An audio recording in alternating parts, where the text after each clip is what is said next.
Quando você ouve a palavra serial killer, provavelmente pensa no John Wayne Gacy, Jeffrey Dahmer, Ted Bundy, BTK e entre outros, e geralmente todos homens. Contudo, as mulheres não ficam atrás. Existem mulheres igualmente ou até mais perversas, e que também fizeram diversas atrocidades e crueldades. Hoje eu vou contar pra vocês a história de algumas mulheres que fizeram coisas terríveis e assustadoras, mas não ficaram tão conhecidas. Bom, se quiser saber quem eram elas e o que elas fizeram, já deixa o like, se inscreve aqui no canal, pega um lanche, se acomoda e bora pro vídeo.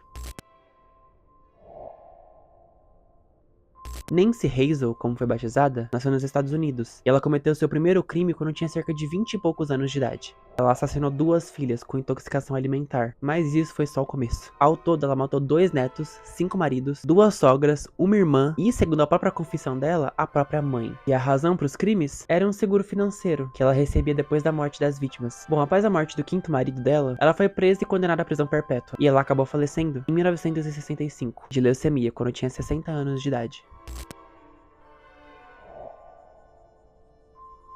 Eliza Margaret McNally chocou o mundo no século XIX ao ser a primeira mulher a ser condenada à morte na cadeira elétrica.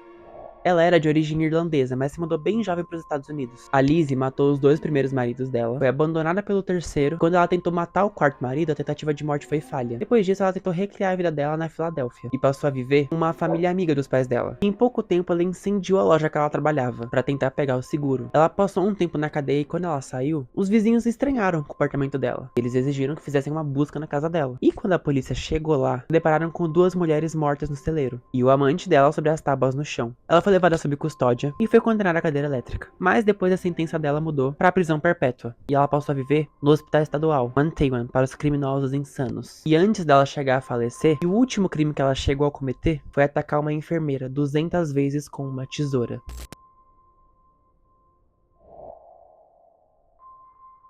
No século XIII, na Irlanda, vivia uma jovem chamada Alice Kittler. Ela vinha de uma família rica na região. Com 20 anos de idade, ela se casou com um homem chamado William Outlaw, mas ele acabou morrendo em pouco tempo de forma misteriosa.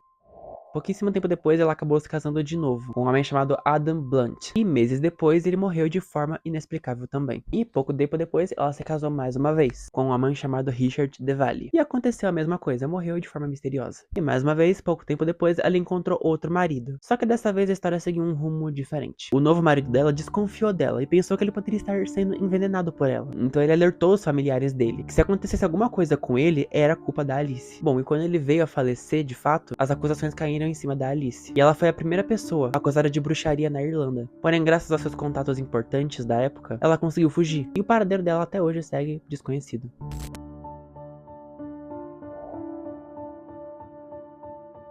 O começo da vida de Belly Goonis é bem nebuloso. Sabe-se que ela se mudou bem jovem para os Estados Unidos e que ela sofreu um trauma muito grande logo cedo.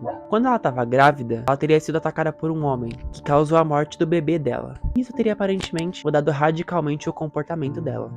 A primeira vítima dela foi o marido dela, Mads Dutef Anton Sorenson. Ela matou ele envenenado. Depois que ele morreu, ela recebeu um seguro. Com esse dinheiro, ela comprou uma fazenda e levou as 3 filhas dela com ela. E as próximas vítimas dela foi o segundo esposo dela, o Peter, e a sua filha, Jenny. Entretanto, a maldade dela atingiu seu ápice quando ela anunciou em um jornal que ela estava à procura de um marido para que pudesse juntar as fortunas. Vários candidatos apareceram na fazenda e ela tirou a vida de todos eles. Após alguns conflitos que ela teve com a amante dela, a Belly fez algumas acusações contra ele, e vice-versa. E as brigas acabaram com a Belly incendiando a própria casa e tirando a vida dos próprios filhos. E quando a polícia chegou lá e encontrou toda aquela cena, tinha um cadáver decapitado lá, e eles achavam que era o corpo da Belly. Porém, durante o julgamento foi provado que pertencia a uma camareira que trabalhava para ela. O paradeiro da Belly segue desconhecido, porém nos anos seguintes, aparições da Belly em outras cidades foram relatadas, mas nunca foi comprovado se era ela mesmo ou não. Bom, gente, essas são as histórias de hoje, que realmente são bem sinistras e macabras, mas enfim. Comenta aqui embaixo o que vocês acharam de todas essas histórias e de tudo que essas mulheres fizeram. E já deixem um like e se inscrevam aqui no canal também. O vídeo foi esse e espero que tenham gostado. Falou!